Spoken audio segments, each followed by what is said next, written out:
Ármate, muller, inicia a revolución. Este foi un dos lemas que o 8 de marzo, Día Internacional da Muller, se escoitaron nas rúas. Mulleres e tamén homes de toda a provincia reclamaron a igualdade de dereitos entre xéneros. Apoiamos activamente a mobilización feminista, con paros parciais contra as desigualdades estruturais, as brechas de xénero e as violencias machistas como forma de visibilizar a precariedade laboral e social. A Deputación e o Concello de Lugo apoiaron as reivindicacións con actos como estes, que concentraron durante a mañá a centos de persoas arredor da Praza de San Marcos e da Praza Maior da cidade. Estou tremendamente satisfeita polo comportamento da cidade de Lugo, por esa resposta masiva de decir basta xa coa desigualdade, basta xa coa brecha salarial, basta xa coa que as mulleres suframos sempre o paro, a conciliación, as pensións mínimas, porque se traballamos menos, cotizamos menos e, polo tanto, cobramos menos, porque todo é unha bucle e basta xa con esa estar en unha categoría de segunda. A lectura de manifestos e as concentracións en distintos puntos da provincia repetíronse ao longo de toda a xornada, pero tamén se recoñeceu o traballo de empresarias e emprendedoras nos premios Son Muller, organizados pola Asociación de Mulleres Empresarias da provincia de Lugo. Este ano, con esta entrega de premios, que seguro que nace con vocación de quedarse, porque temos moitísimo talento, 51 proxectos que se presentaron, 21 finalistas en 3 categorías, 3 semifinalistas e unha xa gañadora en cada unha das categorías e, polo tanto, mostra esa riqueza. Unha gala na que se premiaron iniciativas como a Coeduca, un proxecto da emprendedora Pilar Porral. A nosa empresa é Coeduca, que é a primeira consultora de coeducación de Galicia, e a primeira marca registrada, ao parecer, en España como consultora de coeducación. De mulleres empresarias como a Carmen Lemos e Noelia Pérez, socias fundadoras de Siente Galicia.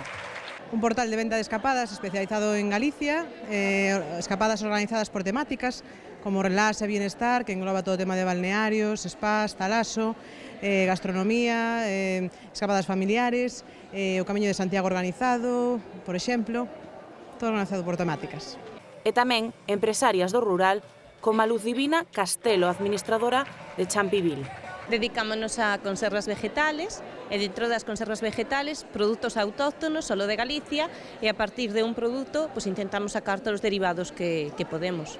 E pese a variedade de iniciativas, cada unha ten as súas razóns para emprender.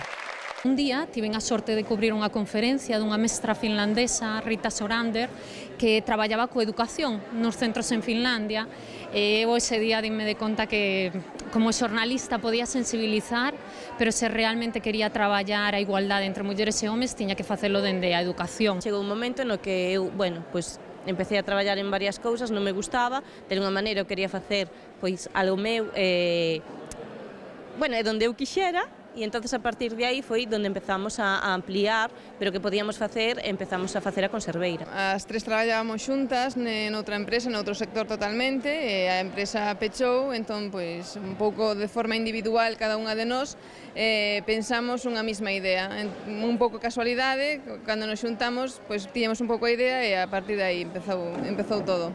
E a noite chegou ao seu momento culminante co premio especial adicado a unha empresaria coa longa traxectoria na cidade de Lugo, Blanca García Montenegro, presidenta do Grupo El Progreso, que recibiu o recoñecemento moi emocionada. Emocionadísima, como se ha visto, porque además no me lo esperaba para nada, y que sea en mi ciudad y que sea el primer premio y que sea el Día de la Mujer, con muchísima emoción y muchísima alegría y muy orgullosa. A Fundación TIC estivo presente nos actos matinais a través de traballadoras e bolseiras e colaborou coa difusión dos premios Son Muller nunha cita que espera converterse nun referente anual na provincia. Sin mulleres non seríamos nada, son as verdadeiras protagonistas, as verdadeiras impulsoras do presente que temos. E aquí tiña que estar a Fundación TIC, somos unha fundación vanguardista, progresista, innovadora, unha fundación dirixida por unha muller, tiña que estar en este acto de reivindicación da muller de Lugo. O Concello de Lugo tamén recoñeceu o labor feminista do Foro Maruja Mayo co premio Entre Mulleres. A xornada rematou co concerto de Carmen Penín dentro do programa Musicad, que presentou Herdeiras.